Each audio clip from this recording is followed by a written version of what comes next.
Hello everyone, welcome back to a new tutorial video on how to sign in for a online account on American Express. Before starting this video, please make sure to subscribe and to press the notification bell icon to get updated. So let's get this video started. First of all, you need to open any web browser on your PC as I am using a Microsoft Edge for this. Now go in for new tab and searching for a americanexpress.com and press enter.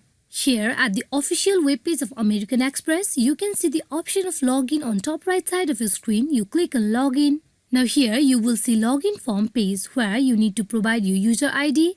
Then you go in for providing your password. Then you need to go in for selecting your card type by clicking on drop down menu. Here, after you are all done providing the details, you need to click on login where you will get directly logged in into your online account of American Express. Just in case if you forgot your user ID or password of the online account of American Express, you need to click on the link given, that is forgot user ID or password. Once you click on it, you will be redirected to another page. There you need to follow the further instruction that has been provided. Then you will be able to have your user ID or password. Hope this video is fruitful for you all on how you can get logged in into the online account of American Express. Thank you.